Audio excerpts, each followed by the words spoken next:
234페이지요. 4.3 노자와 에피쿠로스의 소박 경험론에 대한 비판. 거기서부터 하겠습니다. 동아시아 유학사에서 하기불사 증망, 사이브락 즉태를 인식론적 관점에서 해석해 근대 서양 철학에서처럼 인식론적 논쟁을 크게 일으킨 적은 없다.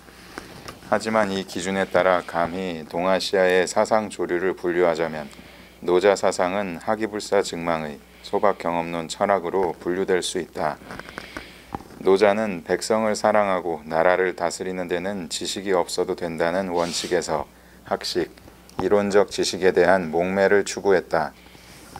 이것은 개인적 삶과 애민치국은 신사, 명변 없이 경험적, 실험적, 박학, 신문의 경험 지식만으로도 충분하다는 확신을 전제하는 것이다. 노자는 일체의 이론적 지식, 학식을 불필요하고 해로운 것으로 보았다. 하지만 모든 지식을 부정한 것이 아니라 원초적 경험 지식, 노하우, 현명으로 이해되는 복명, 항상적 인성과 물성을 뜻하는 동상적 사실을 아는 지상의 지식은 명확한 지식으로 인정한다. 지상이란 말은 알지자의 통상적 또는 평상적 할 때 그런 상자죠. 그러니까 이건 평범한 것을 아는 것으로 족하지 학술적 지식까지 알 필요 없다. 그런 걸 자꾸 알려고 하다 보면 지식인이라고는 새로운 집단이 형성돼서 그들의 이익을 추구하게 돼서 백성들의 이익과는 동떨어질 수 있거나 멀어질 수 있다고 생각하는 거예요. 그러니까 경험 지식만으로도 충분히 나라를 다스릴 수 있다. 노자야 물론 국가를 다스리거나 정치적인 통치라고 하는 것은 생선 굽는 것만큼 쉬운 일이라고 그랬죠. 그 뜻은 쉽다는 걸 강조하는 데 있는 게 아니라 생선을 너무 빨리 구우려고 하면 안 익어서 못 먹죠. 비린내 나지. 근데 또 너무 많이 올려놓으면 타버리잖아요. 이게 적당하게 중도에 맞춰서 할 수만 있다면 누구든지 통치를 할 수 있다. 그러니까 생선 굽는 일은 일반적으로는 다 할 줄 아는 일이잖아요. 그래서 쉬운 일로 이제 통할 수 있어요. 그 정도의 능력과 지식으로 나라를 다스리면 되는 것이지 무슨 복잡하게 예를 꾸미고 그 예를 늘 정밀하게 알고 있고 그걸 적용하려고 할 필요 없다. 그야말로 소박한 이야기예요.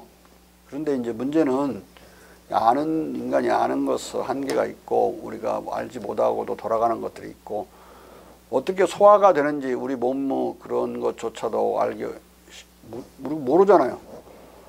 그리고 소화가 왜 안 되는지 잘 모를 때 많고 의사학에서 다 해결할 수 있는 게 아니기 때문에 우리 몸을 우리가 알지도 못하는데 국가가 돌아가는 일을 그렇게 빤히 안다 이렇게 생각하는 것 자체가 웃기는 거죠. 또 자연 법칙도 우리가 다 알 수 있는 것도 아니지만 알았다 해도 또 그것도 예외가 많아가지고 인간이 실제로 운영하려고 할 때는 무슨 문제가 생기는데 그런 자연법칙이 아니라 사회법칙, 경제법칙 이런 건 우리가 만들었다고도 할 수 있고 우리가 만들지 않았다고도 할 수 있는 이 법칙들을 모르는 사람이 국가를 운영한다. 경제정책을 편다. 뭐 지금 현 정부처럼 막 이렇게 한다. 의도야 좋지. 백성을 잘 먹여 살리고 소득을 늘리려고 했지만 그렇게 안 되잖아요. 그리고 공황이나 불황이 닥칠 때 그게 우리가 닥치는 걸 좋아서 초래하는 게 아니죠.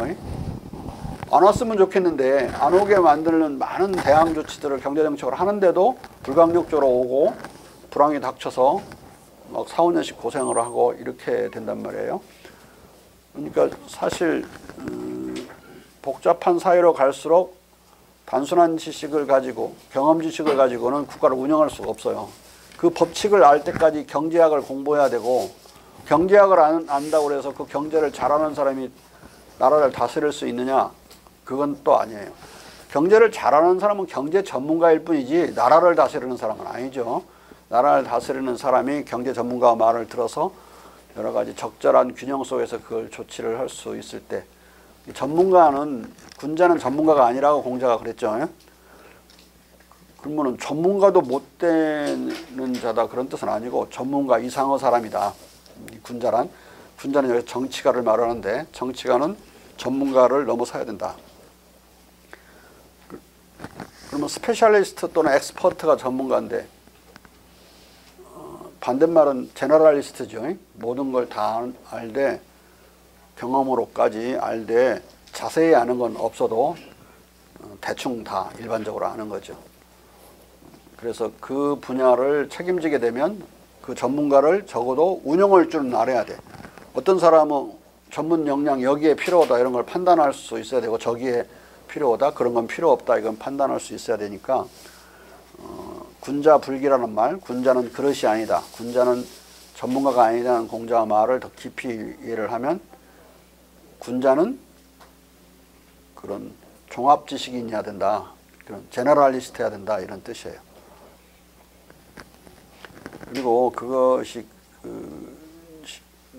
생각해보면 어려운 것 같지만은 이미 백성들은 알고 있어요. 전문가인 사람을 대통령으로 뽑질 않잖아요. 전문가인 걸 보면 전문가들 대통령 할 사람 많지. 전문가적인 이미지 때문에 손해본 사람도 있죠. 지난번 대선 때. 엄청나게 전문가일수록 떨어질 확률이 높아요. 대단히 융통성 있게 이 나라를 경영할 수 있는 그런 노하우, 현명을 가진 사람, 프루던스를 가진 사람을 국민들은 원한다. 왜? 대통령은 전문가는 아무나 불러다가 쓰면 되는 것이지 대통령 자신이 전문가일 필요 없다는 내 말을 백성은 더 잘 알고 있어요.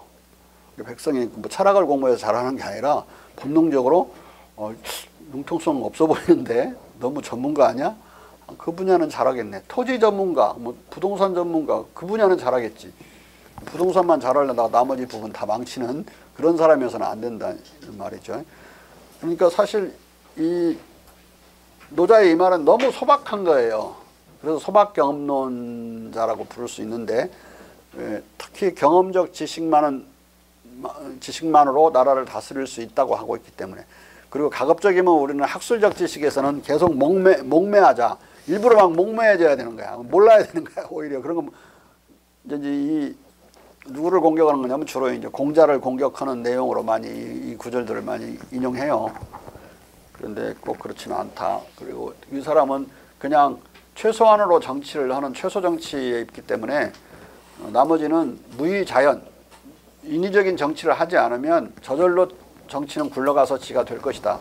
이런 믿음이 있어요. 그런데 자연 자체도 놓아두면 저절로 되는 건 아니에요.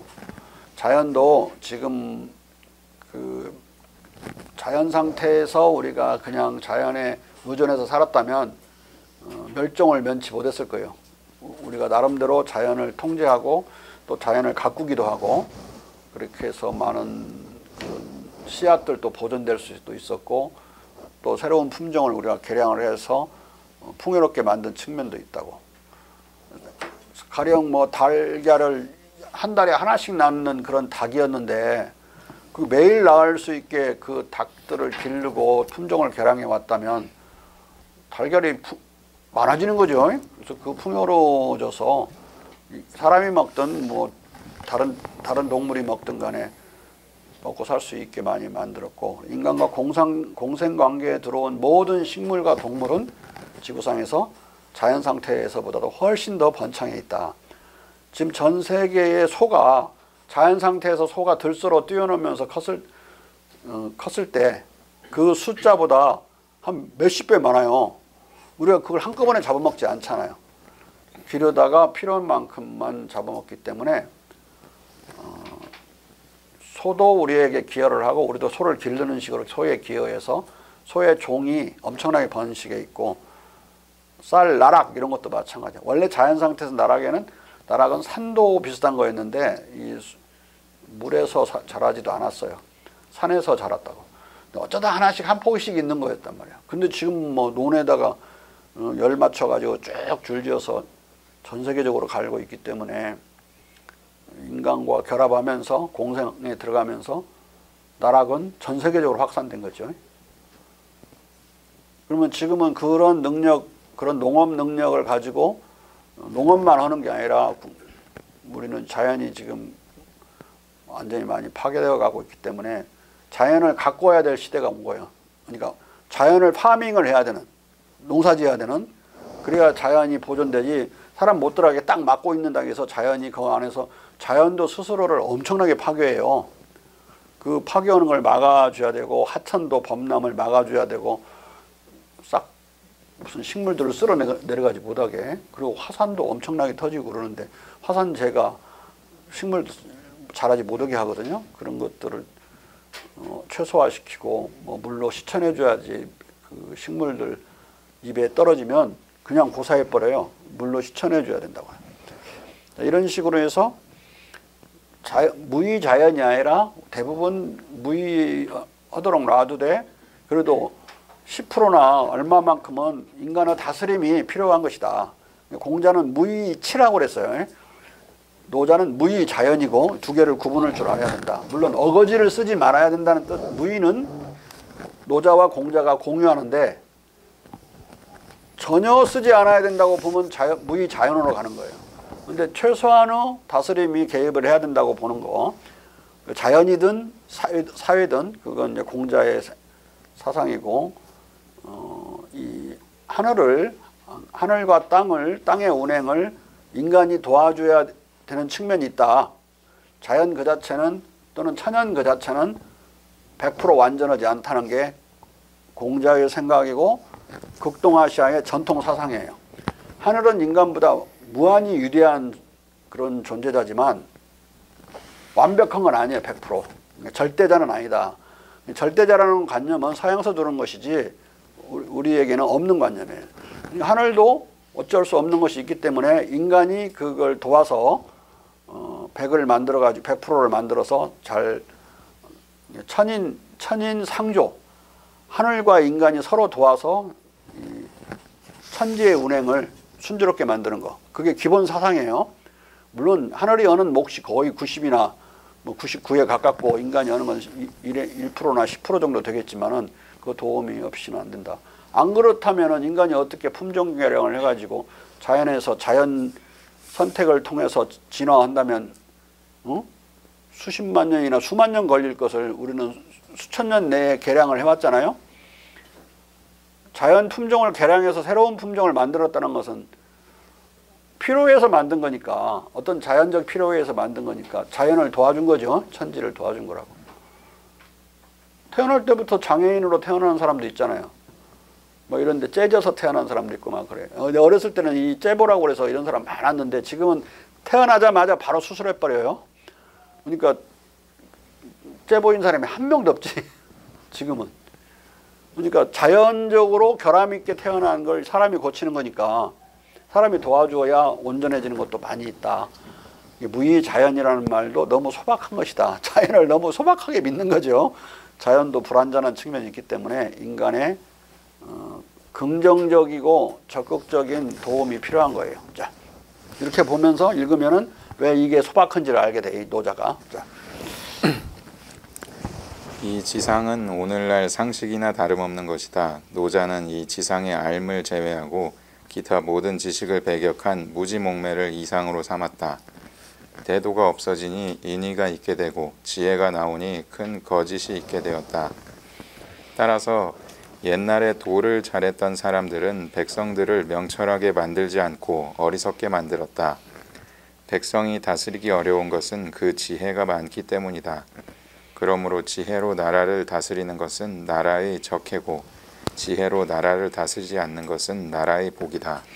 백성을 가르치면 다스리기 쉽다는 게 공자의 생각인데, 백성이 지혜가 많을수록 다스리기 어려워진다고 이렇게 말을 하고 있어요. 정반대 사상이죠.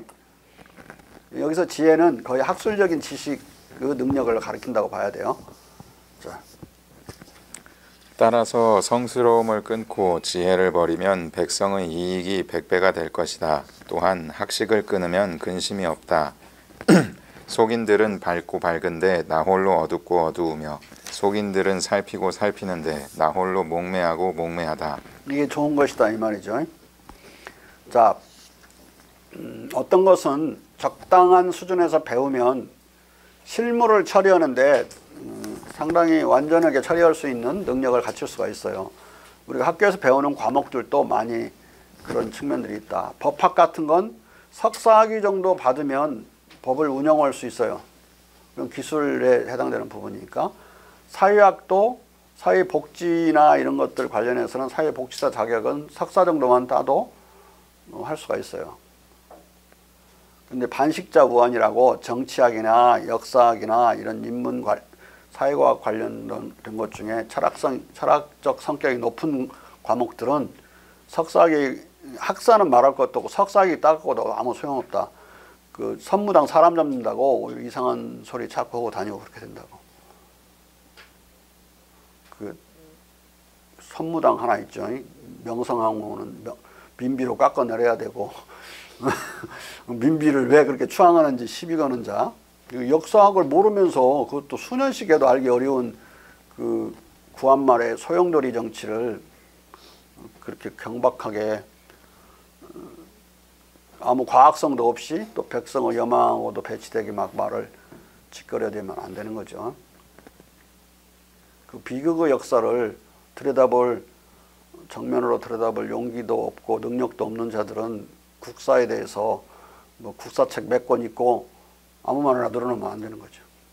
그래서 역사학, 독일에서는 역사학, 철학, 정치학은 반드시 박사로만 졸업할 수 있게 돼 있어요. 중간에 끝나는 건 아무 학력을 인정하지 않아. 마기스트라고 해서 마기스트 하나 주는데 마기스트는 우리말로 번역하면 석사지만 마기스트 받으면 그 자격의 의미는 뭐냐면 박사학위 진입할 수 있다는 뭐 허가증이에요. 박사학위 진입을 하는 허가증으로는 취직 못 한다고. 취직할 수 있는 과목은 다 디플롬을 받아요. 법학도 디플롬을 받고 사회학도 디플롬을 받고 그 디플롬을 받으면 바로 취직할 수가 있어요. 대신 석사로만 마칠 수 있어요. 학사는 없어. 독일이나 프랑스에는 그런 제도가 없다고. 우리나라처럼 학력이 낮은 나라가 없어. 백성들의 학력은 높은데 이 지도자들의 학력은 거의 뭐 OECD 국가의 거의 꼴찌라고 봐야죠. 영미 국가도 학사학위를 운영하는 영미의 교육 체계에서도 세상에서 선생님 소리 들으면서 그 직업 생활을 할 수 있는 그런 직업들, 그러니까 뭐 정치인이든 의사든 학교 선생님이든 이런 사람들은 또는 CEO 이런 사람들은 다 존경받는 직업들이잖아요. 그런 사람들은 반드시 석사학위 이상을 마쳐야 된다. 그러니까 웬만한 정치인들 전부 로스쿨 같은 데 나왔죠. 그리고 CEO들은 그 MBA 코스 거의 다 나왔어요. 미국 같은 데서 그런 CEO 아직 아닌데도 입사를 하면 중소기업에서도 자꾸 사장이 압박을 가한대요. 그 MBA 코스 들어가라고. 돈은 회사에서 대줄 테니까. 아주 그 내가 아는 그 학생이었다가 이제 취직한 친구가 한국인데 부담스러워 가지고 공부하기 싫어서 취직했는데 또 공부하라고 그러니까 그걸 요구하는 거예요, 자꾸. 그러다가 이제 나중에 CEO가 될 수 있도록 기르려고 하는 측면도 있죠. 또 다른 의사들은 아예 이제 그 기본적으로 6년으로 끝나는 거니까 미국에서도 의사도 의사 선생님, 사실 의사는 무조건 닥터라고 그러니까 영어로는 박사란 뜻이 아니라 의사란 뜻이죠. 고투도 닥터라고 하니까. MBA 코스나 그 법학대학원이나 또는 이 의사가 아닌 사람들이 중요한 직책에 가는 경우는 대단히 드물다. 웬만한 기자들도 다 석사학위 이상의 그런 학력을 가진 경우가 많아요. 물론 유럽은 아예 졸업 자체가 석사 이상으로만 되게 되어 있기 때문에 아까 내가 말했던 그런 역사나 철학이나 정치학은 박사로만 졸업할 수 있는 그런 과목을 말하는 거고, 나머지는 박사로 아니더라도 무조건 석사로만 마칠 수 있어요. 학사라는 제도가 없으니까. 근데 우리나라 정치인들 학력 평균을 내보면 대학교 한 3학년 그 대퇴 정도 나와요. 왜냐면 막 감옥 간 사람도 있고 막 노조 활동하다가 국회의원 한 사람도 있고, 또 이제 그 공무원 하다 온 사람들은 대체로 3학년 뭐 2학년 막 이런 때 고시돼 가지고 학교 졸업 못하고 계속 공무원 생활한 사람도 많고, 그래가지고 학사 학력도 제대로 안 돼요. 그것이 10년 정도 학력 부족으로 이렇게 국가 지도자가 가는 건 뭐 괜찮을지 모르겠지만 20년, 30년 막 이런 식으로 가면 이 국가 지도자의 리더십 경쟁에서 선진국에 비해서 뒤떨어질 수밖에 없죠. 제일 큰 문제가 정치권에서 쓸데없는 논쟁을 많이 하는 거예요. 실력이 있으면 해결될 것들이 그냥 막 박터지게 싸워요. 상식이, 이 정치학적 상식이 부족하거나 경제학적 상식이 부족해서 싸우는 거예요. 그리고 뭐 아마추어들이 개입해서 시끄럽게 하기 쉽고, 뭔가 서로 통하는 것들이 있어서 합의를 보고 여야 간에 그러는 게 어려워요. 계속 주장만 있는 거죠.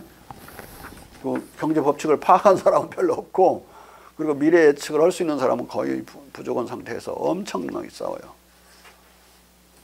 내가 기억하고 있는 것만 봐도 실력이 부족해서 싸우는 경우 많다. 가령 옛날 노무현 시절에 웬만한 사람은 다 친일파 만드는 그런 법률을 만들려고 막 시끄럽게 하고 막 그런 적이 있었어요.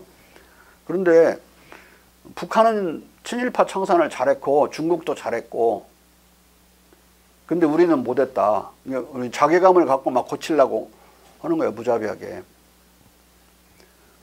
프랑스도 결국은 친독일주의자들을 싹 청산을 했었다. 그러면서 이제 그런 친일파를 역사 바로 세우기 차원에서 이제 다뤄야 된다. 그렇게 얘기를 했는데,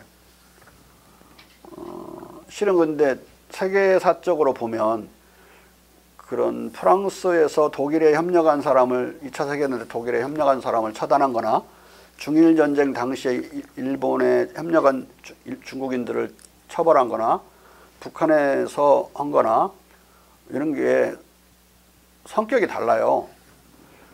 전시에 적에게 협력한 건 이적행이에요. 이적행이. 제국주의 식민지에 점령당해서 식민지 시대에 제국주의자들에게 협력한 것도 달라요. 일단 뭐가 다르냐. 이게 군사점령은 3, 4년 정도 길어도 5, 6년밖에 안 가요. 그러니까 참으면 협력 안 해도 살 길이 있는 건데, 협력을 했으니까 가혹하게 처벌해서 거의 막스말리즘으로 처벌을 해야죠. 최대주의로 처벌을 해야 된다고. 이적행위는 군사적 이적행위니까 군법으로 처리하니까 얼마나 엄해야 되겠어요. 그리고 중국도 중일전쟁 과정에서 일본군에 협력한 거니까 군법으로 처벌을 해서 상당히 엄하게 처벌을 해야 되겠죠. 근데 북한은 문제가 다르단 말이에요. 북한은 식민지였잖아요. 식민지는 36년 막 이렇게 가는 거예요. 실은 총독부까지 따지면 41년이지. 그 시대에 1905년에 태어난 한국 사람은 이게 일본 통치가 끝날 때, 식민 통치가 끝날 때 41야. 그러니까 하나의 제너레이션이 막 가는 거예요. 그러면은 숨만 쉬어도 친일인데 그 세월이 길어지면 그 사람들 다 쳐버리면은 어떻게 되겠어요? 그러니까 그런 경우는 우리 독립군과 전쟁을 벌였거나 독립군을 고발하는 앞잡이 노릇을 했거나 또는 우리 한국인을 특별히 괴롭혔거나 그런 친일파들만을 악질 친일파라고 그러죠. 악질 친일파만을 처벌하는 그런 미니멀리즘, 최소주의적 처벌을 해야 된다. 제국주의적 식민지가 된 땅에서는. 그러니까 식민지와 군사점령지를 구분해야 돼요. 그러면 상식적으로 알면은 논쟁이 안 생긴다고. 근데 그걸로 얼마나 많은 시간을 논쟁을 했어요. 무식은자들끼리 정치하면 한없이 논쟁해서 국력이 막 소진돼 버리는 경우가 있어요. 천도 온다고 그래가지고 지금 세종시가 생겼지만 세종특별시가 그 서울을 옮겨버리려고 그랬잖아요. 서울을 옮기려면은 서울은 말 그대로 서울이지, 그걸 옮기려면 헌법 개정의 절차를 밟아야 되는 게 나중에 헌법재판소 판결인데 그냥 일반 입법으로 그 법이 통과됐어요. 근데 그 법이 또 막 논쟁, 2년 이상의 논쟁을 거쳐서 결국은 헌재에서 위헌 판결을 받았어. 얼마나 많은 국력이 소모가 돼요. 그러니까 여기서 노자가 말하는 식으로 상식 가지고는 해결이 안 될 만큼 정확하게 알아야 될 필요가 있단 말이에요. 서울은 500년 이래 600년 넘게 서울이에요. 그냥 그때 당시에 또 뭔 소리를 하냐면, 그래서 이제 헌재가 이건 관습 헌법이라고 하면서 다른 헌법의 명백한 개정 절차와 같은 절차를 밟아야 된다. 국회에서 통과돼야 되고 국민투표로 결정이 돼야 된다. 이렇게 판결이 나온 건데, 무슨 성문헌법 국가에서 관습헌법 이야기를 하냐. 그러면서 그 집권당의 그 율사들이 천신정 율사인지 뭐 하여간 율사들이 엄청나게 시끄럽게 했어요. 근데 그게 얼마나 무식한 말인지 알아요? 이게 그들이 학력이 전부 대졸이기 때문에 벌어지는 일이에요. 대졸이 사법시험 보면 어떻게 되겠어요? 거기 교과서 헌법에 있는 것만 달달달 외워서 써서 합격하는 거 아니에요? 그리고 다 외우는 것도 아니잖아요. 시험 나올 만한 것만 외우는 거죠. 그러면 그래서 그들이 헌법을 공부하고 사법고시를 통과한 사람들인데 왜 저렇게 무식한 소리를 하나 해서 그들이 공부한 시대의 헌법책을 김철수에서부터 쭉 모조리 조교보고 빌려달라고 그래갖고 학교에서 빌려서 내가 쭉 훑어봤어요. 그랬더니 성문헌법 국가 내에서 관습헌법에 하는 장이 한 두세 줄이거나 아니면 반 페이지 정도밖에 안 돼요. 이건 절대로 한 문제가 안 되지. 이게 절대로 안 나오는 거야. 공부를 안 해버린 거야. 그냥 넘어가는 거니까. 아니, 미국 헌법은 관습 헌법이에요. 그래도 성문 조항들이 있죠. 미국 헌법 조항들이. 영국도 관습 헌법 국가지만은 기본적으로 마그나 카르타나 또 세틀먼트 액트나 왕위 계승법 또는 빌 오브 라이트 이런 건 헌법적 지위를 가진 성문 법규예요. 국회에서 통과된 액트라고 이름이 벌써 실정법이잖아요. 그러면은 관습헌법 국가의 성문헌법이 있는 것이 부분적으로 있는 것이 정상적인 현상이듯이 성문헌법 국가에서도 관습헌법이 있는 거예요. 왜냐하면 성문화할 필요가 없을 정도로 너무 명확해서 너무 셀프 에비던트해서 이렇게 글자화할 필요가 없는 것들이 있는 거예요. 가령 우리나라 국가는 애국가다. 그걸 헌법에 원래 헌법적 사항이야. 그걸 박을 필요가 없지. 우리나라 국어는 한국어다. 프랑스 헌법은 다 프랑스 국어는 프렌치다. 이렇게 다 해놨어요. 그리고 한국의 수도는 서울이다. 프랑스의 수도는 파리다. 이렇게 다 규정이 나와 있거든요. 왔다 갔다 하면서 그들은 서울을 했기 때문에 이제 그거 할 필요가 있는데, 우리는 500년 동안 서울이었기 때문에 그냥 서울이라는 말 자체가 이미 서울이니까. 그런 우리나라 국어나 우리나라 애국가나 우리나라 국기나 우리나라 서울이나 이런 건 헌법에 명시하지 않아도 될 만큼 너무나 셀프 에비던트해서 관습 헌법으로 우리가 받아들이고 있는 거예요. 그런 거 말고도 여러 가지 있을 수 있겠지만은, 그런 경우는 무엇이 관습 헌법인지 판단하는 것은 최종적으로 헌법재판소가 하는 거니까 헌법재판소 일이긴 하지만은 우리가 대충 생각해봐도 알 수 있는 거예요. 만약 어느 교육부 장관이 앞으로 내일부터 이제 우리나라 국어는 영어야, 우리말 안 쓴다. 그러면 바로 어떻게 하고 있어? 교육부 장관 탄핵하겠죠. 관습헌법을 위반한 걸로 탄핵하자고 하면 반대할 사람 아무도 없을 거야. 거꾸로 빨리 탄핵해버리라고 그러겠지. 그건 있을 수가 없는 너무 명확한 뻔한 그런 규정들은 우리나라 성문헌법 국가라 하더라도 관습헌법이 있는 것이다. 그런데 그걸 모르고 무슨 성문헌법 국가에서 관습헌법을 얘기하냐고 헌법재판소 판결을 비판하고 헌법재판소를 공격했어요. 국회의원들이. 근데 국회의원들도 사법시험을 본 그 율사 출신 국회의원들이. 그럼 생각해봐. 이게 그 헌법기관이 다른 헌법기관을 그렇게 쳐도 되는 게 아니거든. 원래는 절대 그러면 안 되는데도 그렇게 할 수 있는 그 건방짐이 어디서 나오느냐? 위헌적 건방짐인데 무식에서 나오는 거예요. 이 노자식으로 하면 안 된다니까. 잘 알아야 되는 거지. 응? 많은 경험적 사실들을 널리 알아서 체계화하지 않으면 그게 왜 그들이 말이 틀리는지를 몰라요. 그냥 대학교 정도 수준의 지식으로는 아마 고등학교만 나오거나 대학만 나온 사람은 성문헌법 국가에서 무슨 관습헌법을 말하느냐 그러면 그들 말이 옳다고 생각할 거야. 국민의 절대 다수가 옳다고 생각했을 거야. 그들이 말이. 내가 볼 때는 말도 안 되는 소리인데. 왜 저런 소리 하는 걸 끝까지 나는 파헤쳐서 그들이 이게 반 페이지도 안 되는 또는 각주에만 나오는 책도 있어요. 각주에만. 성문헌법 국가라 하더라도 관습헌법이 이런 것들은 있을 수 있다고 각주에만. 그러면 뭐 이건 각주에 나온 건 절대 한 문제가 안 되니까 안 보는 거예요. 그들은 시험 전문가들, 사법시험 전문가들이 어떤 생각을 할지를 나도 알죠. 왜냐하면 나도 그 고등고시를 해봤으니까. 한 문제 안 되는 거 공부 안 하는 거예요. 진도. 이 점에서 노자의 관점은 의도적으로 학이불사하고 이론적 무지몽매를 추구한 계획적 소박 경험론으로 간주된다.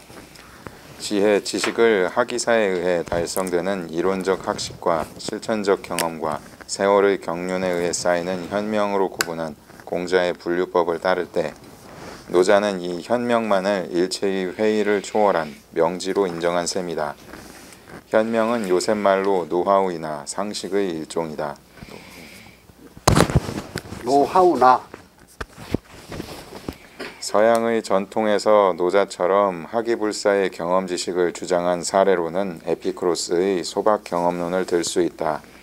서양 선교사들도 17세기에 노자 철학을 접하고 이것이 에피쿠로스 철학과 비슷하다고 느꼈다.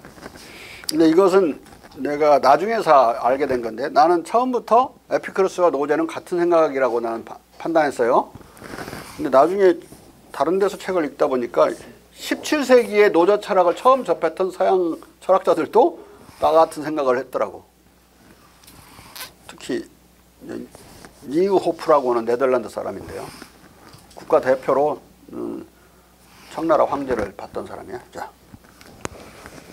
디오게네스 라에르티오스에 의하면 에피쿠로스는 오늘날에 전해지지 않고 망실된 전범 카논에서 진리의 척도 크리테이아는 우리의 감각, 아이스테세이스와 기성관념, 프롤레페이스와 감정, 파테라고 언명한다. 그런데 에피쿠리언들은 일반적으로 정신 또는 사유, 디아노이아에 대한 물상, 판타스티카스의 투사, 에피폴라스도 진리의 척도로 삼는다. 따라서 에피쿠리언들이 진리의 척도는 감각, 기성관념, 감정, 초감각적 물상투사, 정신적 초감각적 물상투사는 이제 내가 요산말로 하면 정신적 직관을 이제 지식이라고 봤어요. 그러니까 이 노자의 생각이나 에피쿠리언의 생각 안에 아주 공통된 점은 뭐냐면 생각하는 걸 극구 거부하는 거예요. 생각하지 말고 필링으로 딱 들은 거 그것을 누적해서 지상으로 알고 현명으로 갖춰야 된다. 그 정도면 된다. 국가 통치에는. 이 사람들도 비슷한 거예요. 자. 에피쿠로스에 의하면 이 정신 또는 지적 사유에 대한 물상의 투사는 감관에 영향을 미치지 못할 정도로 아주 미세한 초감각적 원자들이 야기하는 것이다. 에피쿠로스는 모든 감각은 무이성적이고 알고로스 또한 기억들, 무네메스로부터도 전혀 받아들이지 않는다고 규정한다. 감각은 자기 원인에 의해 홀로 일어나는 것도 아니고 외적 원인을 가진 것으로 여겨져 이 원인에 뭔가를 더할 수도 없고 이 원인으로부터 뭔가를 뺄 수도 없기 때문이다. 뺄 수 없고 더할 수도 없기 때문에 이 감각만이 믿을 수 있는 거야. 생각이나 이성은 자꾸 뭘 빼고 더하고 그래갖고 이게 기본적인 지식들을 왜곡시키고 결국 오류로 전락시킨다. 소박 경험론자 입장에서는 모든 오류의 원인은 인간의 생각, 인간의 사유예요. 이성이. 합리론자의 입장에서는 모든 오류의 원인은 감각이야. 감각이나 감정이야. 완전히 서로 상반된 이야기를 하고 있죠. 근데 이제 감정과 감각을 신뢰할 수 있다는 측면에서는 노자와 에피쿠로스가 이제 같은 동렬이죠. 자. 이 같은 취지의 언명은 오늘날까지도 전해지는 에피쿠로스의 저술인 헤로도토스에게 보낸 요지와 주요 경률 쿠리아이스 독사이스에서도 발견된다. 헤로도토스에게 보낸 요지에서 에피쿠로스는 감각만이 아니라 사유도 감지되지 않게 정신에는 영향을 미치는 아주 미세한 조직의 이미지 판타스티카스의 작용으로 설명한다. 이로써 그는 사유의 고유한 능동적 기능을 전적으로 부인했다. 우리는 우리가 외부 대상들로부터 오는 어떤 물의 이입에 의해 대상들의 모양을 보고 이것들을 생각한다는 사실을 고려해야 한다.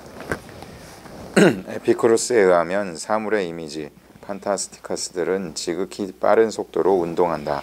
빠른 속도로 운동해서 우리들이 의식하지 못하는 사이에 우리들의 생각에다가 각인을 해가지고 생각 자체가 그런 정신적 직관을 가질 수 있게 만든다 이거야.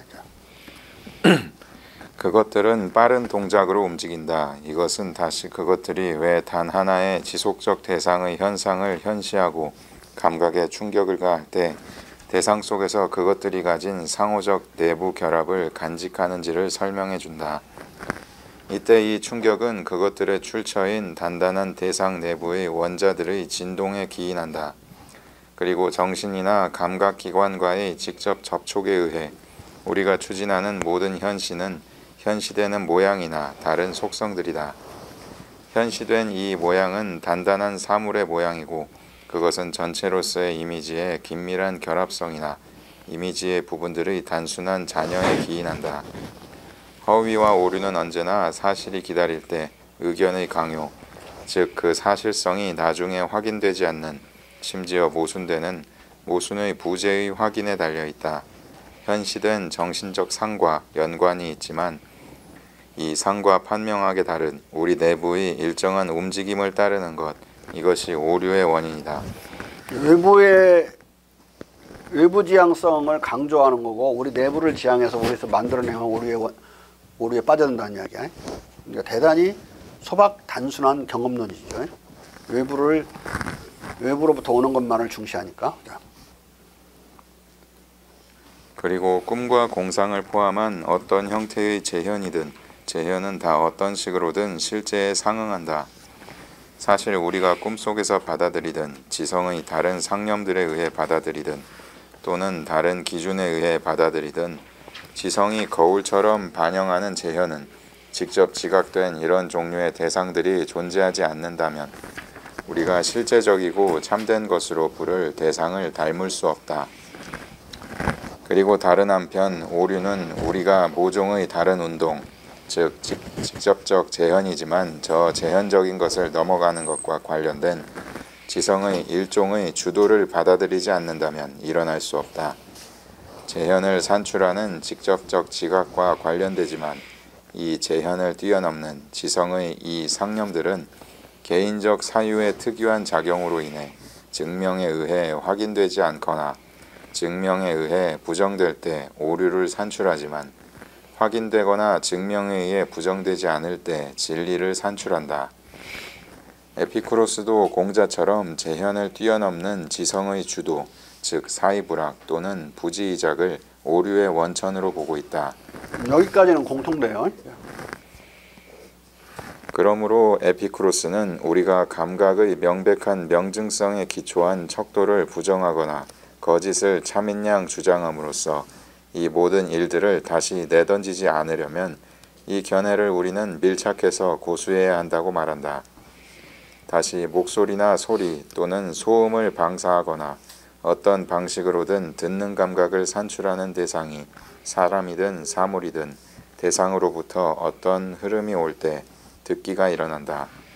이 흐름은 동질적 미립자들로 분쇄되는데 이 미립자들은 동시에 이것들을 방사한 대상으로 연장되는 일정한 상호 연결과 분명하게 구별되는 실체를 보존하고 대부분에 있어서 그 경우의 지각을 야기하거나 그렇지 않다면 외부 대상의 현존을 지시해준다.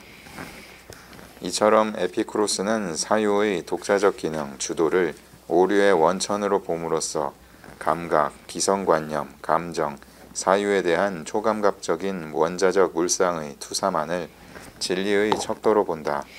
사유에 대한 초감각적 원자적 물상의 투상은 정신적 직관을 말하는 거예요. 직관, 감각과 직관 위주의 지식을 여기서는 유일한 지식으로 보는 거죠. 자.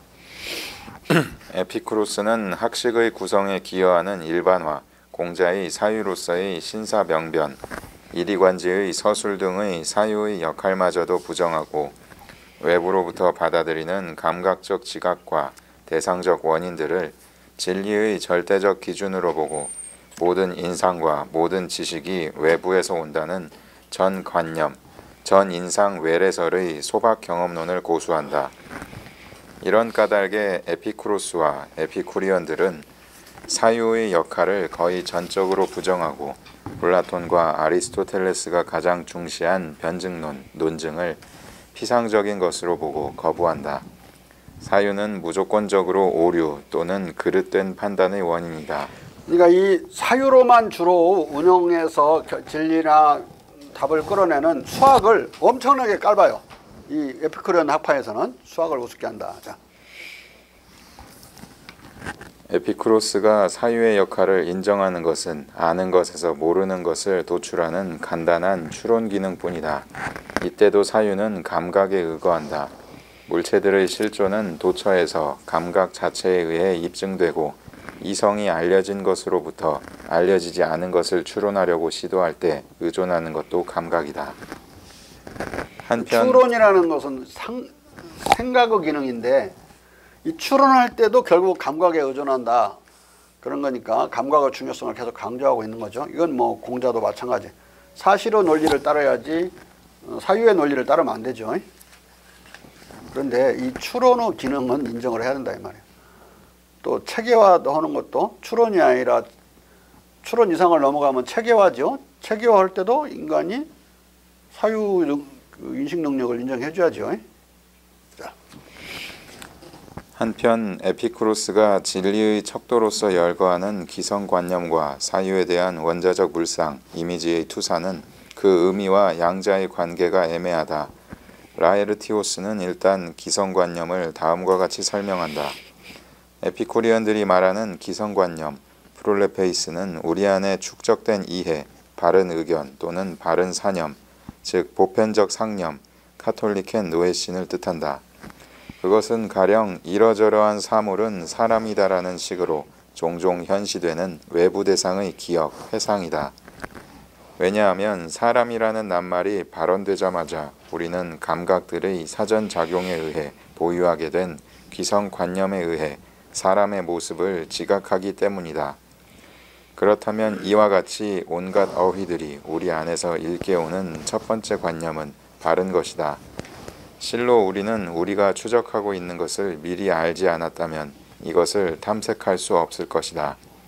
가령 우리가 일정한 거리를 두고 저쪽에서 보는 것이 말이나 소라고 확인할 수 있기 위해서는 우리가 이 말과 소의 형태에 우리를 익숙하게 만든 모종의 기성관념을 우리의 정신 속에 보유하고 있어야 한다. 우리가 사물들이 무엇인지에 대한 기성관념들을 가지고 있지 않다면 이 사물들에 대해 이름을 부여할 수 없을 것이다. 그렇다면 기성관념들은 확실한 것이다. 판단에 관한 한 판단의 확실성은 판단을 자명한 기성관념에 비추어 보는 것에 달려있고 이 기성관념의 도움으로 우리는 이러저러한 판단을 긍정한다. 에피쿠로스에 의하면 모든 의견은 감각적 확인을 기다려야 하는 것이다. 감각적 확인을 기다리지 않고 참으로 단정되는 의견은 오류의 위험을 안고 있다. 에피쿠리언들은 의견을 상념, 위폴레푸시스이라고 부르고 이것을 참이나 거짓으로 언명한다. 왜냐하면 그것은 결과적으로 확인된다면 또는 증거에 의해 부정되지 않는다면 참이고 결과적으로 확인되지 않는다면 또는 증거에 의해 부정된다면 거짓이기 때문이다. 이런 까닭에 그들은 마치 보여지는 것이 가령 탑이라고 언명하기 전에 우리는 가까이 다가가기까지 기다려서 탑에 가까워졌을 때 어떻게 보이는지를 배우는 것처럼 확인을 기다리는 것이라는 표현을 도입한 것이다. 말하자면 기성관념은 동일한 것에 관한 지각들이 우리 영혼 안에 축적된 기억들의 올바른 귀납적 일반 개념이다. 이 기성관념은 결국은 우리의 사유작용의 산물이에요. 근데 마치 감각에만 의존한 것처럼 이렇게 묘사하는 것도 일종의 어떻게 보면 유조죠, 유조. 감각의 누적을 체계화해서 공통분모를 추출해내는 것 자체는 모조리 우리 사유 기능이 해내는 거다. 그죠? 감각이 해내는 게 아니라고. 이 기억의 일반화 기능은 사유의 고유한 작용인데도 에피쿠로스는 이것마저도 사유 기능으로 인정치 않고 있는 것으로 보인다. 나아가 논리학, 수학과 같이 감각적 경험으로부터 상대적으로 독립된 사유의 순수한 추리와 논증의 기능을 에피쿠로스는 부정하기 때문에 이 수학적, 논리적 지식도 전혀 순수한 것이 아니라 다 초감각적 미세 통로로 외부에서 정신적으로 들어온 외래물로 여기는 듯하다. 합리론자들이 본유관념으로 간주하는 이 순수관념을 그는 사유에 대한 외부의 원자적 물상의 투사로 해석한다. 우리는 크기들을 그 자체로서 고찰하고 그리고 크면 클수록 더 큰 연장을, 작으면 작을수록 더 작은 연장을 측정하는 만큼 추상적 방식으로 고찰한다. 이 유추는 우리가 원자를 가능한 최소의 차원을 가진 것으로 간주하는 한에서 원자에도 적용된다. 미세성에서만 감각에 의해 관찰되어지는 것과 다르지만 원자는 동일한 유추를 따른다. 경험 안에서의 사물들의 유추에 관하여 우리는 원자가 크기를 갖는다고 천명했다. 이 크기는 작은 만큼 단지 더 큰 스케일에서 재생산했을 뿐이다. 그러니까 큰 것은 이 원자가 누적되거나 그래서 생기는 거니까 원자가 눈에 안 보이지만 크기를 갖는 원자 개념이니까 데모크리투스와 에피쿠로스는 원자론자들이죠. 근데 문제는 나중에 라이프니츠의 단자와 이 원자는 어떻게 다르냐. 단자는 눈에 보이지 않고 오감에 포착되지 않지만 크기를 갖지 않아요. 여기는 크기를 갖는데 원자는 그냥 두 개의 관념은 다르죠. 눈에 보이지 않는 것만 공통되고, 그러면은 크기를 갖지 않는다는 점에서는 수학의 점 있죠. 점은 면적이 없죠. 점이 움직이면 선이 되고 선이 움직이면 면적이 된다. 수학에서 그렇게 배웠죠. 공리로. 수학의 점은 면적이 없고 실제하지 않아요. 근데 이 에피쿠로스의 원자는 면적은 있는데, 눈에 보이지 않지만 크기를 갖고 면적이 있는데 실제예요. 근데 라이프니츠의 단자는 면적이 없으면서 크기가 없으면서도 실제한다고. 다율이 그런 게 있을 수 있어? 없어? 단자 같은 것은 있을 수가 없는 거예요?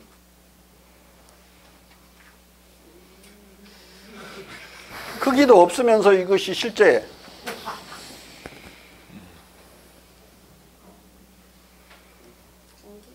응? 공기는 산소와 질소 뭐 이런 걸로 되어 있지 않나? 다 그거 원자로 되어 있는 건데.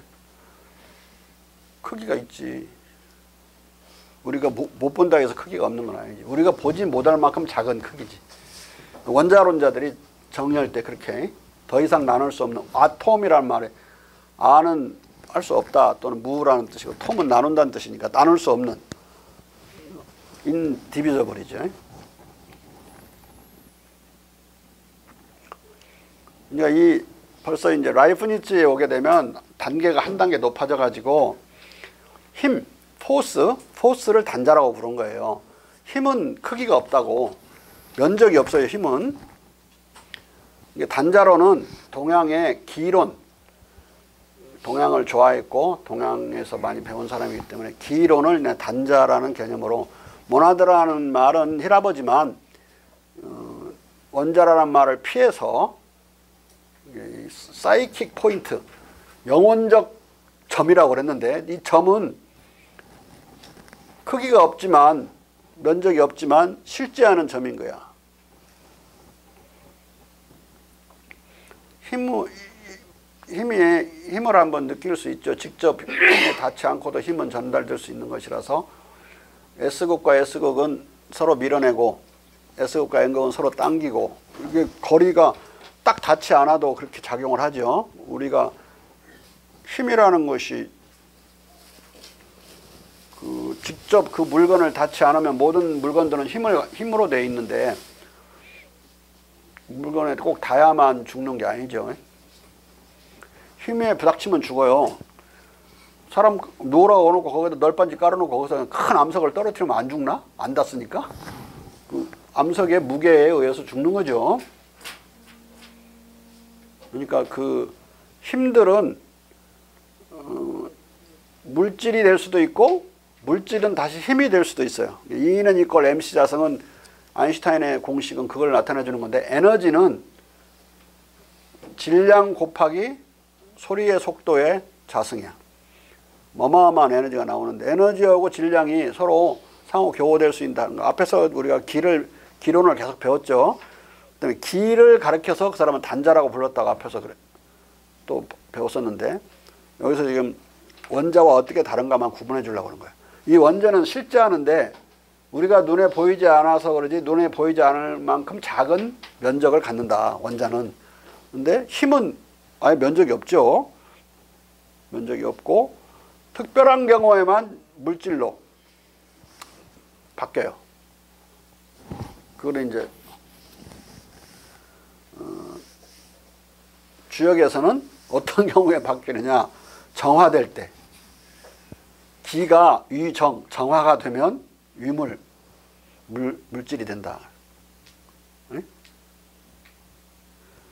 그 정화의 법칙은 자연과학적으로 풀어야 되겠지만 아무튼 이미 물질과 기가 상호 교호적으로 변할 수 있다는 걸 주역은 알고 있었고 그걸 전제로 해서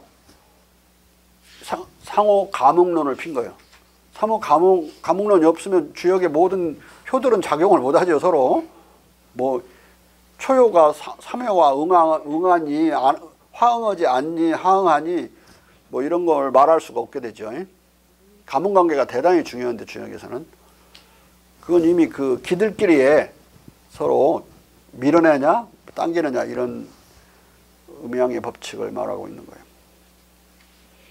그것을 이제 좀 근대적으로 단자론으로 전개했는데 사람들이 단자론을 이해할 때까지는 아인슈타인의 상대성 이론이 또 아인슈타인의 에너지 공식이 나올 때까지 이해를 못했어요. 서양 사람들도. 알 수가 없지. 그게 진짜로 가는 건지. 지금은 충분히 이해할 수 있는 주장이 됐죠. 자. 더 나아가 가장 작고 가장 단순한 사물들은 길이의 극한으로 간주되어야 한다. 이 사물들은 그들 자체로부터 길이가 큰지 작은지 재는 수단을 단위로 제공하고 직접 관찰이 불가능하므로 정신적 직관이 채택된다. 이 사물들과 불변적 부분들, 즉 영역이나 표면의 최소한의 부분들 간에 존재하는 공통성은 이것에 관한 한 결론을 정당화하기에 충분하다.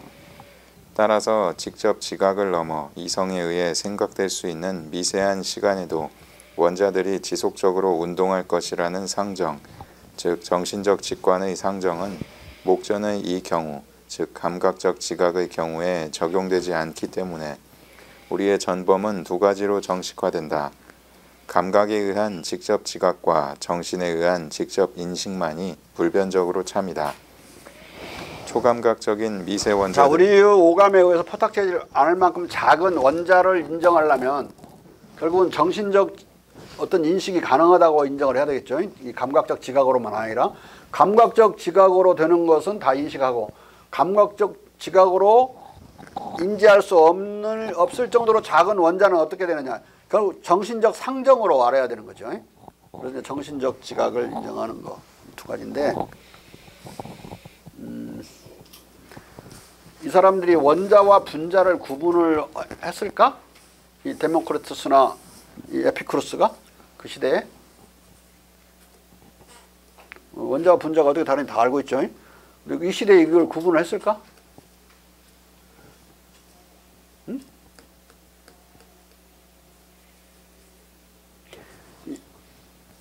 했을 것 같다고?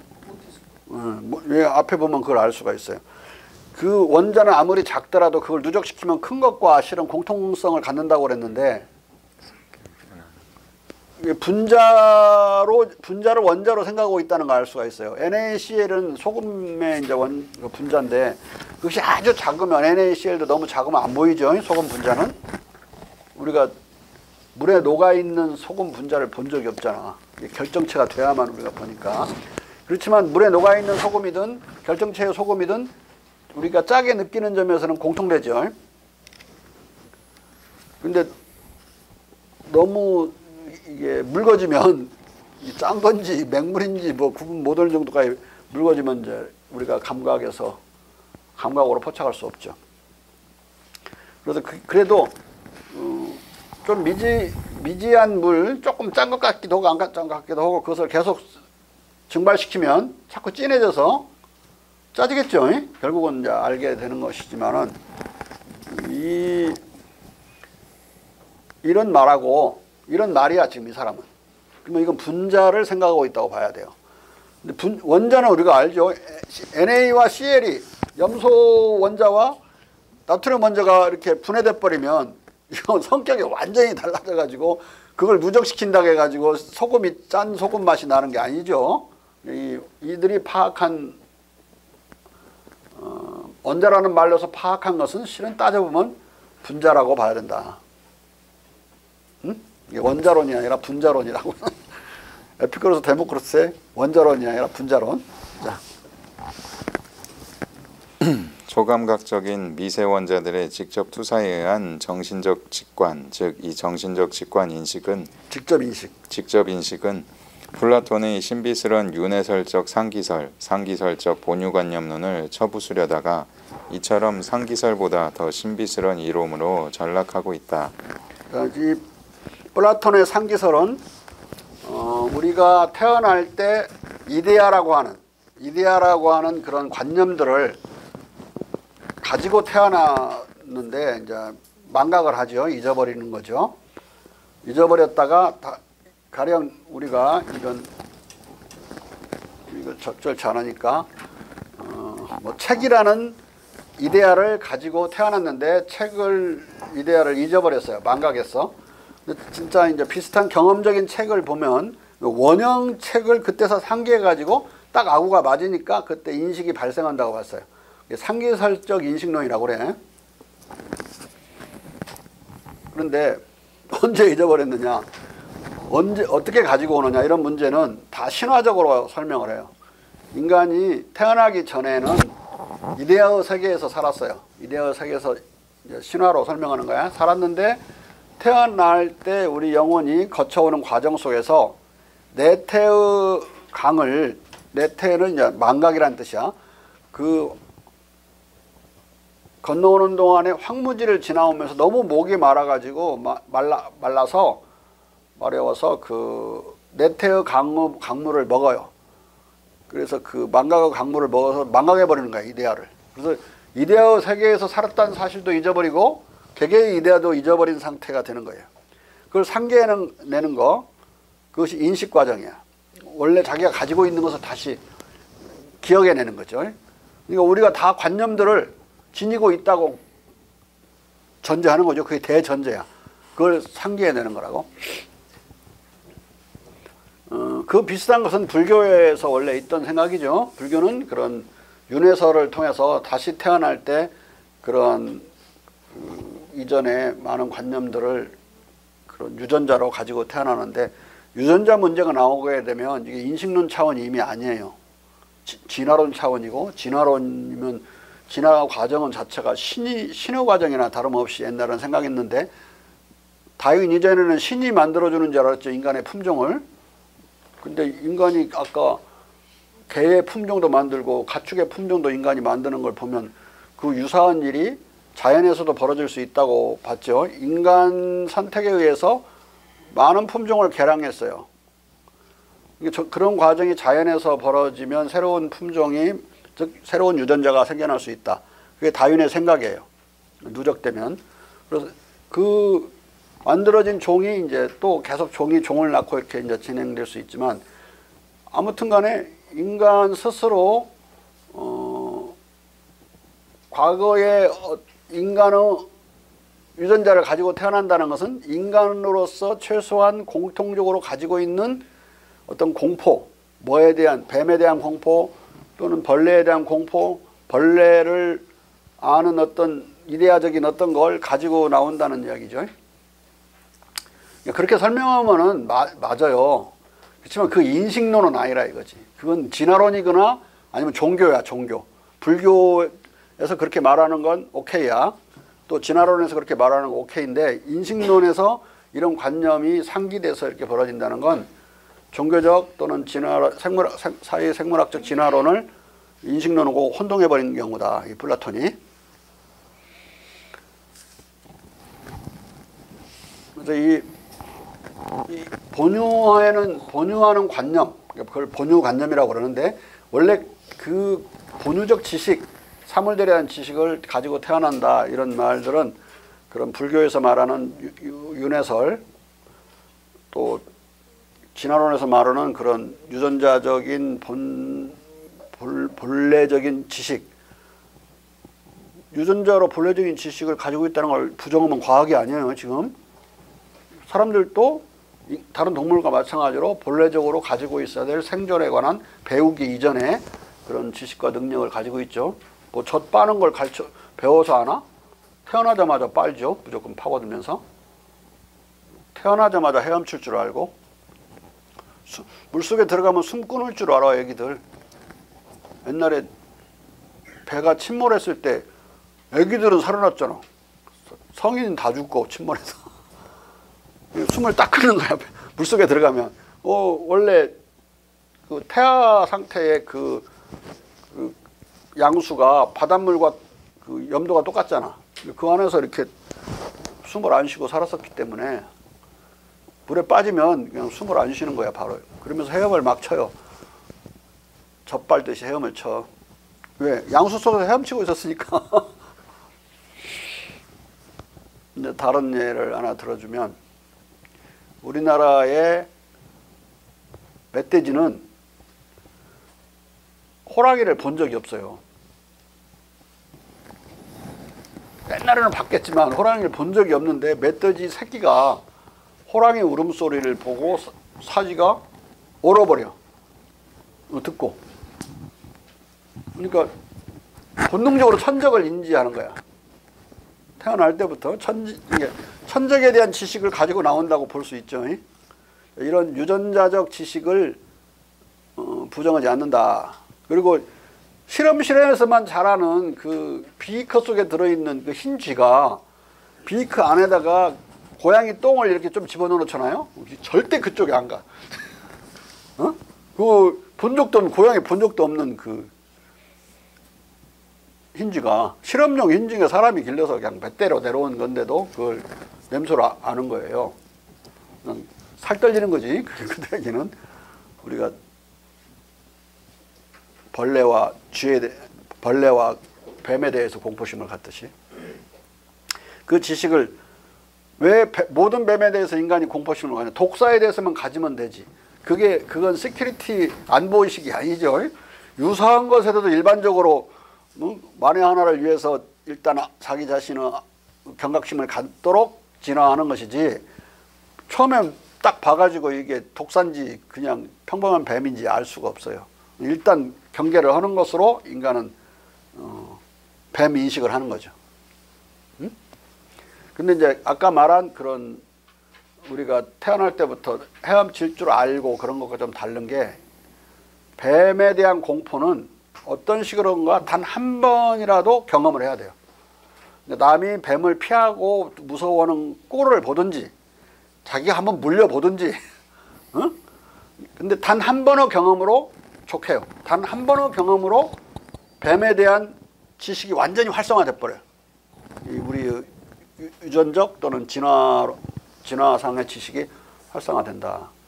경험하지 않아도 되는 것도 있고 단 한 번의 경험이라도 필요한 게 있고 많은 경험을 통해서 배워야 되는 것도 있고 인간의 능력은 여러 가지가 있지만 아무튼 뭐 인간이 타고나는 것들이 있다는 걸 부정할 수는 없죠.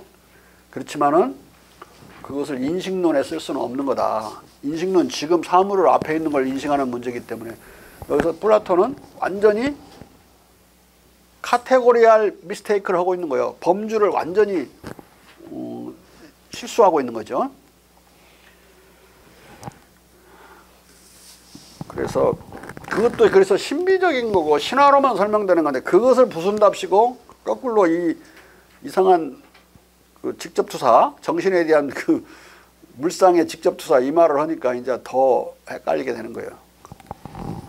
오히려 저러면 그 이데아론을 도와주는 꼴이 되는 본유관념론을 도와주는 꼴이 되죠. 내가 아까 예를 들 때 이 물병을 예로 들려다가 말고 또 이게 핸드폰의 이데아를 예로 들려다가 못 들었던 게 이런 거 없었잖아요 옛날에. 그러니까 이데아론에 대한 가장 첫 번째 비판이 계속 새로운 것이 생겨나는데 아리스토텔레스가 가한 비판이에요.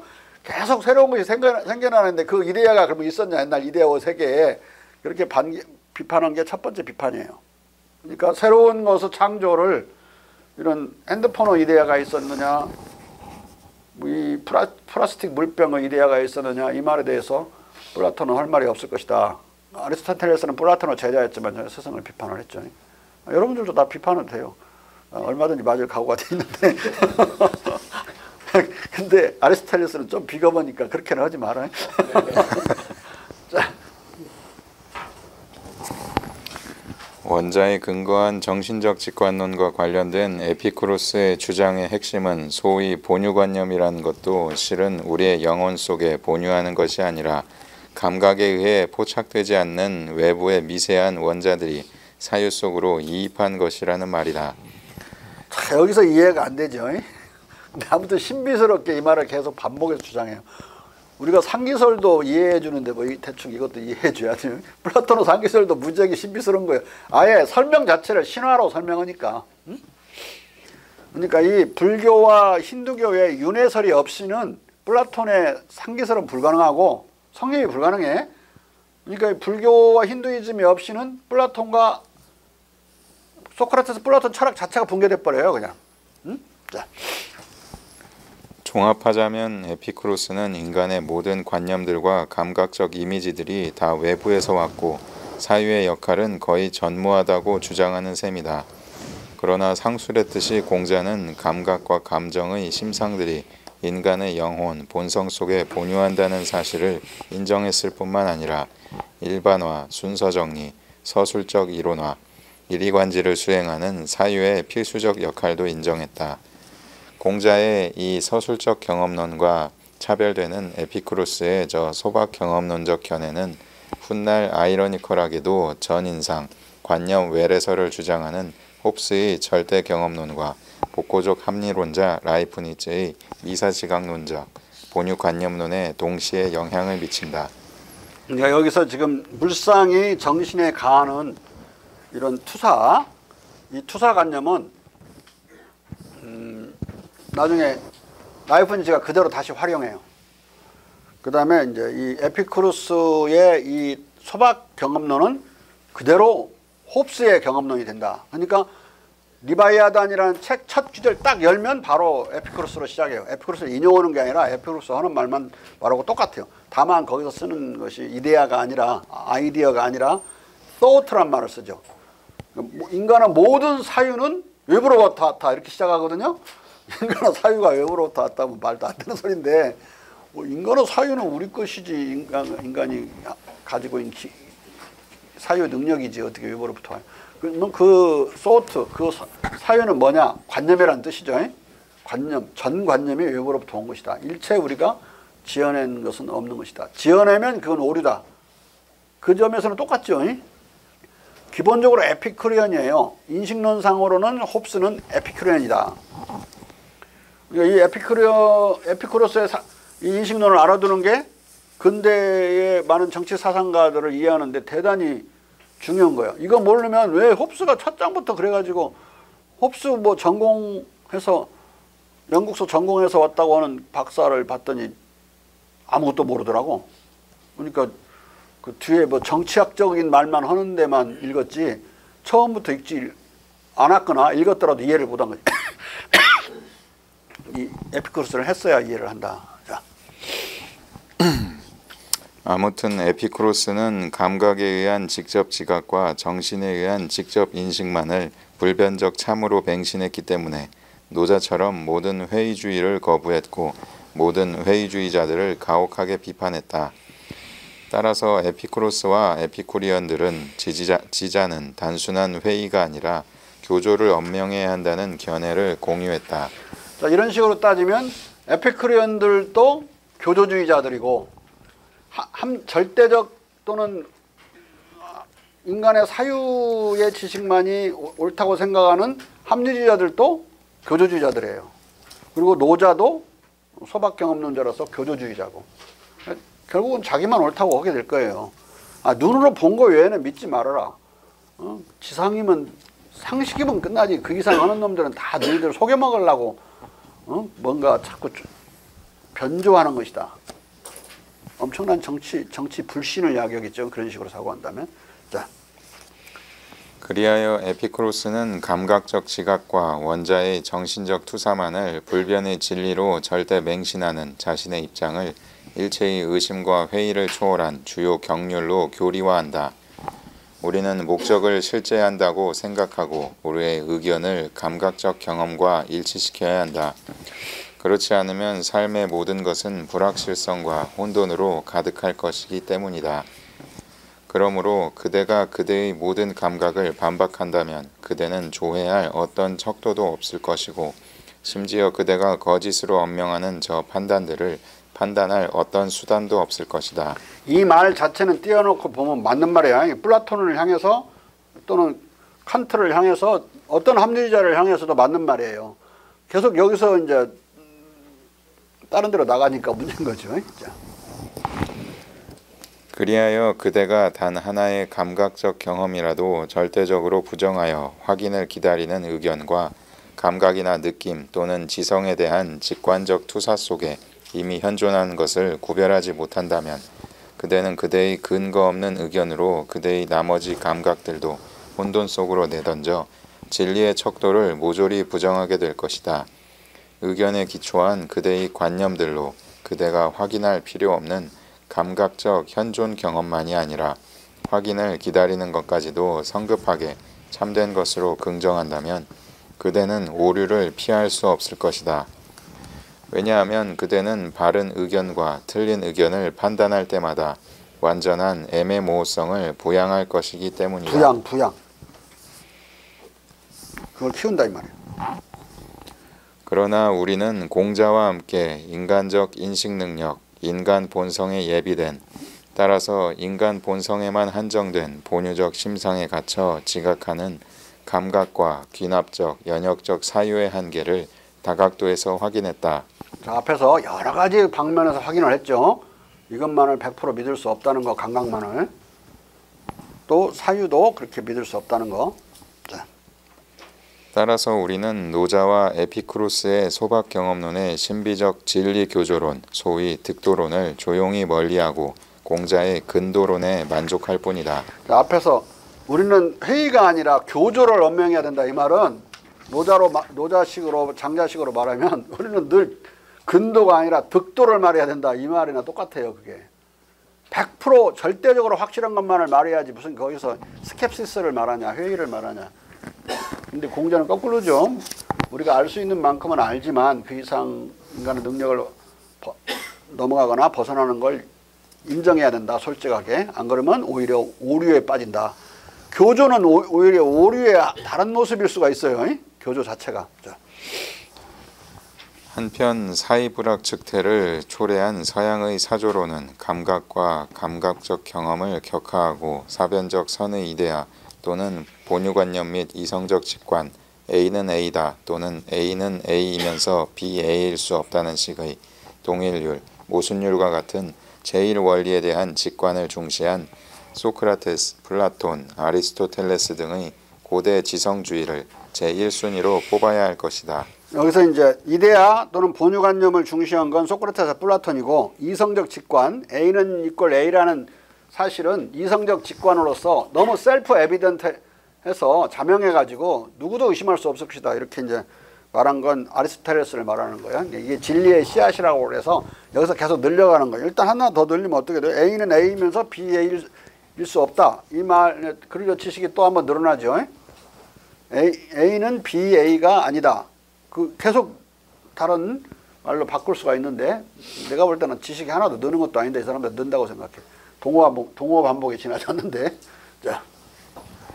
그리고 이 고대 그리스 지성주의의 중세 버전인 아우구스티누스의 신플라톤주의적 교부 철학과 토마스 아퀴나스의 아리스토텔레스주의적 스콜라 철학, 근현대적 지성주의 버전인 데카르트, 라이프니츠의 독단적 합리주의, 루소와 임마누엘 칸트의 비판적 합리론, 피이테, 쇼펜하우어, 헤겔의 합리주의적 독일관념론, 그리고 카를 마르크스의 과학적 사회주의, 무제약적 지성주의의 근대 이데올로기적 버전인 과학주의를 음양으로 대변한 프리드리히 니체의 과학적 인종주의, 대중적 이성, 과학 신봉 등 현대의 각종 과학주의 사조다.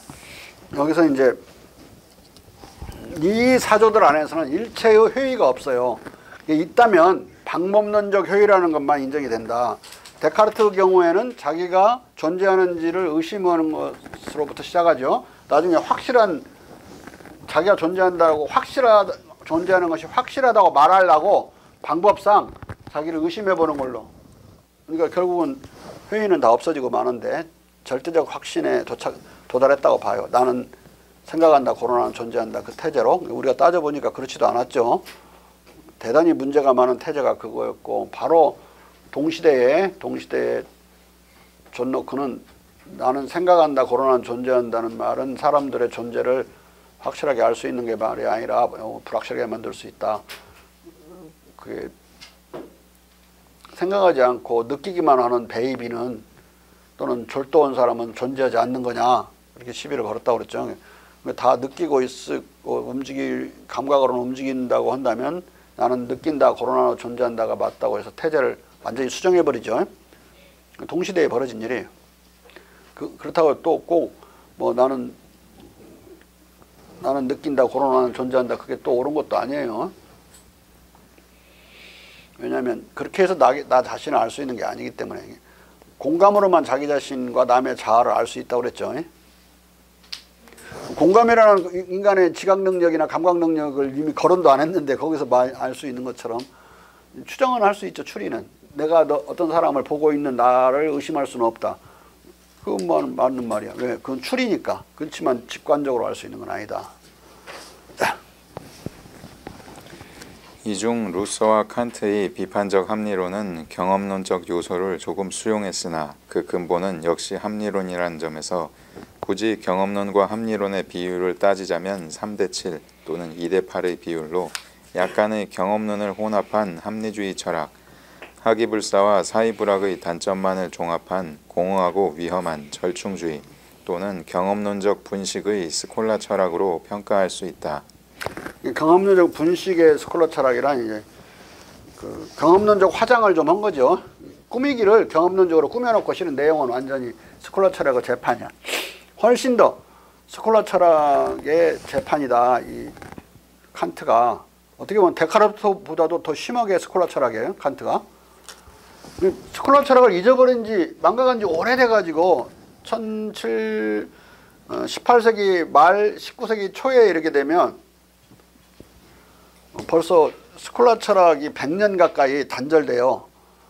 데카르트주의로 막 가게 되니까. 데카르트도 이렇게 신장 개혁한 네오 스콜라주의인데 그것만 이제 모양으로 달리 바뀌어서 막 나타나니까 원판 스콜라 철학들은, 그러니까 우리가 알고 있는 토마스 아퀴나스의 스콜라 철학이나 그 이후에 발전된 많은 스콜라 철학의 유형들이 사라지게 된다고. 원형이 뭔지 모르죠. 근데 그 원형을 거의 그대로 복원을 하다시피 한 게 칸트야. 그래서 갑자기 새로운 것처럼 느껴지는 거야. 100년 전에 사라진 것을 갑자기 들고 나오니까. 나는 칸트 철학은 네오스콜라주의라고 본다. 네오스콜라주의. 무식에서 새로운 걸로 착각한 거예요. 사람들이. 그 이전에 중세 철학들을 거의 모르기 때문에.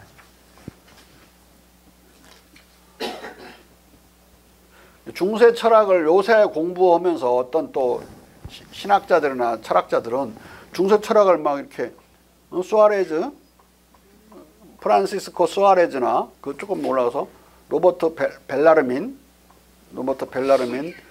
더 좀 올라가서 부케난 이런 사람들의 이제 정치 철학을 보면 뭐 대단히 민주적으로 되어 있는 것 같아요. 막 이게 주권 재민도 말하는 것 같기도 하고 뭐 정치적인 사회의 신과의 일정한 독립적인 정치적 사회의 인정, 인간 본성론, 사회적 동물 태제인 아리스토텔레스를 끌어들여서 사유하는 거, 그것은 토마스 아퀴나스에도 이미 나오는 거니까. 그러니까 이게 카톨릭 세계에서 미국의 카톨릭 학자들, 카톨릭을 믿거나 또는 카톨릭 신학자들 중에는 미국 독립선언서가 말하자면 이 중세의 이런 사람들의 사상이 표현된 것이다 이렇게까지 주장을 해요. 근데 전혀 잊어버렸다가 갑자기 읽으니까 대단히 근대적으로 보이는 모양새죠. 근데 자세히 읽어보면 이제 전혀 그렇지 않죠. 전혀 그렇지 않아요. 그러니까 폭군 방벌론은 폭군 방벌의 권리가 백성에게 있다. 뭐 거의 다 인정을 해요. 근데 그걸 정당화할 수가 없어. 성경에도 폭군 방벌은 인정되지 않거든요. 왜냐면 로마서에서 바울이 뭐라고 그래요? 지상에 존재하는 모든 권세는 신으로부터 나오는 거라고 되어 있기 때문에 그걸 정당화할 수. 근데 그걸 신으로부터 나온 권세를 엎어버리면 안 되죠. 그러면 폭군이면 어떻게 하느냐? 그 폭군도 그 백성이 뭔가 잘못했으니까 징벌하려고 폭군을 내려보는 것이다. 또 이렇게 해석하는 또 계열이 강해요.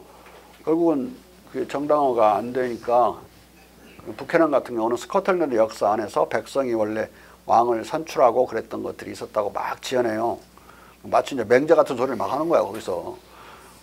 딱 책을 발표하자마자 그냥 스코틀랜드 의회에 의해서 금사가 돼버려요. 입법 조치로 금사를 시켜버려요. 이런 아마 그래서 이런 후야들 놈이 있나 이런 말도 안 되는 소리. 그리고 다시 내전이 일어나서 영국의 내전에 일어나서 스코틀랜드도 말려 들어가지고 좀 복잡한 상황이 됐는데 바로 그 공화국이 회복 끝나자마자 왕정이 회복되고 왕정 복구가 일어나자마자 다시 한번 부캐넌의 책은 보유할 수도 없고 찍을 수도 없고 읽을 수도 없다. 읽기만 해도 범죄로 만들어요. 그래서 19세기 가서야 부캐넌 책을 마음대로 좀 봐도 되는 상황이 돼요. 그러니까 매장시켜버린 거야 완전히. 그리고 옥스퍼드 대학은 그 책을 모조리 분쇄해버려요. 도서관에서 있는 것들 다 끄집어내서 다 태워버려요. 로마의 역사로도 스코틀랜드 역사로도 막 정당화를 하거든요. 그 사람이. 근데 일체 그런 사례가 없기 때문에. 그러니까 그것은 로마 역사를 위조해야 되고 스코틀랜드 역사를 변조해야만 되는데 그 전혀 인정치 않는 거야 그 사람들은. 그리고 이제 결국은 그것은 그렇게 해서 사당 매장되고 벨라르미는 일체 폭군 방벌을 인정치 않아요. 토마스 아퀴나스나 똑같은 입장을 취하고 수아레즈는 이제 그 사이에 너무 많이 공맹 관련 제도들이 중국의 제도들이 서양에 많이 소개됐기 때문에 뭔가 인정을 해야 될 것 같으니까 폭군 방벌을 인정을 해요. 근데 백성의 폭군 방벌권을 인정을 했다가 그걸 누가 판단하냐 이거야. 폭군인지 아닌지. 결국은 교황이 판단하게 만들고 폭군에 대해서 폭군 문제는 종교적인 문제가 아닌데 왜 간섭하느냐. 그 논리에 대해서는 어떻게 방벽을 치냐면 폭군이 너무 난동을 부리면 백성들의 영혼 구제가 어렵다고. 영혼 구제는 이제 다시 교황의 문제가 되잖아요. 개입해서 폭군을 판단할 수 있게 만들어서. 결국은 백성의 폭군 방벌론은 교황의 파문론으로 중세로 다시 귀속되고 말아요. 중간에는 막 거의 공맹처럼 인정하다가 싸그리 교황한테 상납해 버리다. 자세히 보면은 전혀 아니야. 그러니까 뭐 거기에서 미국 독립선언이 나올 리가 없는 거라고 그 자체가. 근데 그런 논문을 내가 서너 개 봤어요. 나는 공명으로부터 나왔다고 하려고 이 독립선언문을 그러고 있는데 걔네들은 계속 그 중세 때 나왔다고. 중세 때 그런 존재론 철학이나 인식론 철학을 읽잖아요. 중세의 토마스 아퀴나스는. 그거 뭐 칸트 거나 그렇게 큰 차이가 나지 않아서 혼돈스러워요. 토마스 아퀴나스를 읽을 때. 그 칸트나 거의 같은 상황이라